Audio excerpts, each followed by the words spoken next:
नमस्कार, आप देख रहे हैं अमर उजाला। आपके साथ मैं हूं अभिलाषा पाठक और इलेक्शन डेस्क से हम लगातार आप तक जो रुझान है बिहार विधानसभा चुनाव के वो पहुंचा रहे हैं। साथ ही साथ हमारी नज़र जो है वो उपचुनाव पर भी बनी हुई है, क्योंकि 8 विधानसभा सीटों पर जो उपचुनाव है वो आपको दिखा दें। ये जैसे ही इलेक्शन कमीशन की साइट पर आप आते हैं तो ये जो रुझान है बिहार के वो तो बताते ही चले आपको कि जेडीयू 77 पे लीड बनाए हुए, बीजेपी भी 77 पे जेडीयू, बीजेपी 73 पे, आरजेडी 42 पे और चिराग की पार्टी लोजपा की 18 सीट पर बढ़त है, आईएनसी 7 पर, सीपीआईएमएल 5 पर और हम 4 सीट पर ये लीड बनाए हुए नज़र आ रही है। लेकिन जैसे ही आप इलेक्शन कमीशन के जो बाई इलेक्शन की जो सीटें उस पर नज़र डालें तो देखिए, सबसे पहले तो हम बड़गाम और नगरोटा की बात करेंगे। जम्मू कश्मीर में ये 2 अहम सीटें जहां पर उपचुनाव हो रहे हैं। और बड़गाम सीट, अगर आपको याद हो कि मुख्यमंत्री उमर अब्दुल्ला इस सीट से चुनाव जीते थे, लेकिन उन्होंने जो यहाँ इस सीट को छोड़ा था क्योंकि 2 सीटों से उन्होंने चुनाव लड़ा था, तो ये सीट उन्होंने छोड़ दिया था। गांदरबल सीट उन्होंने अपने पास रखी और बड़गाम सीट को उन्होंने छोड़ा था। उनके लिए अच्छी खबर है कि नेशनल कॉन्फ्रेंस यहाँ पे लगातार लीड बनाई हुई है। और अगर एक बार फिर से मैं इसको रिफ़्रेश कर दूँ और देखें तो आगा सैयद मुंतज़िर मेहदी हैं जो कि जम्मू कश्मीर डेमोक्रेटिक पार्टी से आगे चल रहे हैं, इस वक्त लीड कर रहे हैं। और दूसरी तरफ नगरोटा की हम बात करेंगे। नगरोटा में देवयानी राणा है बीजेपी के लिए, ये एक अच्छी खबर। नगरोटा में भी बिहार की तरह ही बहुत बढ़िया वोटिंग उपचुनाव में देखने को मिली, बल्कि ज़्यादा वोटिंग देखने को मिली, 75% के करीब वोट बताए गए।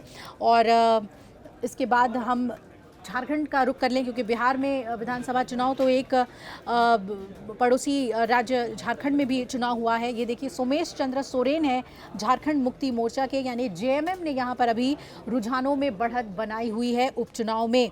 आगे नॉर्थ ईस्ट में भी देखिए उपचुनाव हो रहा है। मिजोरम की तस्वीर हम देख लें यहाँ पर, और लगातार हम साइट को जो है वो रिफ़्रेश करते हुए चलेंगे, क्योंकि कौन लीड कर रहा है, कौन ट्रेल कर रहा है, अभी ये लगातार जो है ये रुझान इसी तरीके से आते रहेंगे। जैसे जैसे राउंड की वोटिंग चल रही है उसके मुताबिक ये देख लीजिए, डाम्पा मिज़ोरम की सीट है, doctor R Lalthanglina Mizo national front के हैं, एमएनएफ के, और वो यहाँ पर लीड करते हुए नज़र आ रहे हैं। दूसरी तरफ बीजेपी को एक और जो फ़ायदा होता हुआ दिख रहा है वो ओडिशा में उन्हें फ़ायदा होता हुआ दिख रहा है, जहाँ पर जीत कर सरकार उन्होंने बनाई और उसके बाद एक और सीट जो खाली हुई, जय ढोलकिया, वहाँ पर बीजेपी के लीड लगातार बनाए हुए हैं। तो उड़ीसा से तो बहुत ही सकारात्मक तस्वीर है बीजेपी के लिए।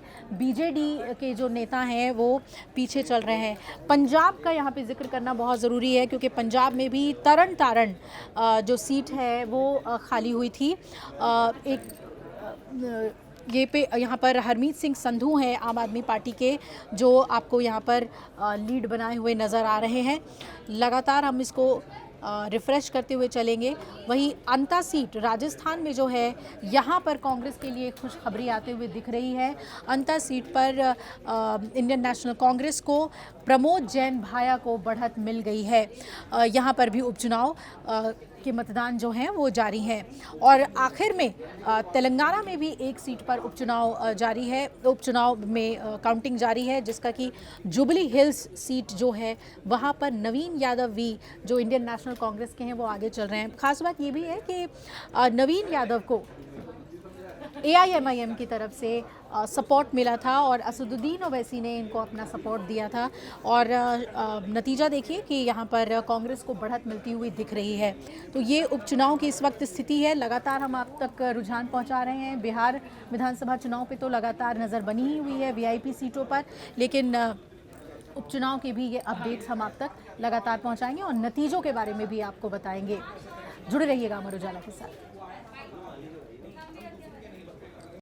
अगर आप ये वीडियो YouTube पर देख रहे हैं तो हमारे चैनल को सब्सक्राइब कर बेल आइकन दबाएं, और Facebook पर देख रहे हैं तो हमारे पेज को लाइक करें।